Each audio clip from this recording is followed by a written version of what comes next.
උඹලා ගෑනුද බං? ඈ? උඹලා ගෑනුද? ඇයි? දැන් මේ වෙලාවේ ගෙදර තාත්තත් නැහැ අයියත් නැහැ. ඉතින් දැන් මේ ගෙදර ඉන්න එකම පිළිමු තමයි මම. දැන් තෝ මොකක්ද අපිට කරන්න කියන්නේ?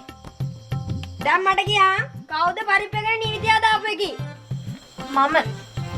උඹලා එහෙමද ගෙදර ඉන්න පිරිමියාට සලකන්නේ? ඇයි දැන් මොකද උනේ?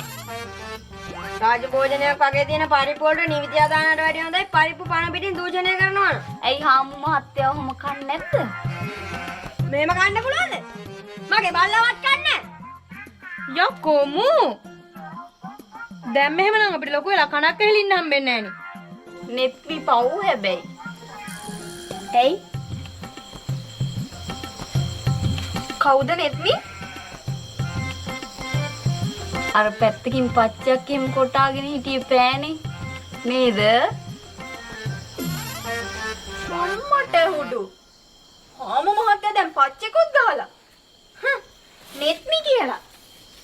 ඔබට දැම්ම මගුල් විසේද? ඉඳගනින් ගිහිල්ලා. ඇයි?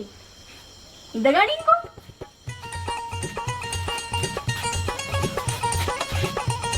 උඹට මගුල් විසේ ගහලා ගෙදර උන්ටත් හයිකාරකම් පෙන්නනවද? උඹට පරිප්පු වල නිවිතිය දාලා කෑවා කියලා අගුණක් වෙන්නේ නැහැ. මේ වගේ යකඩ තියෙන්නේ. හොඳට කාපම්.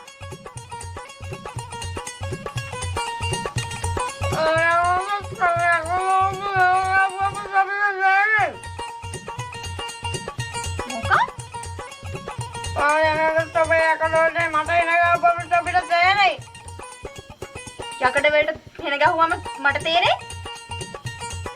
යකෝ තොට දෙන්න හැම්බේකර් චීස් බටර් මේ ගෙදර ගෙනල්ලා නෑනේ. තියෙන එකක් එක කාපිය.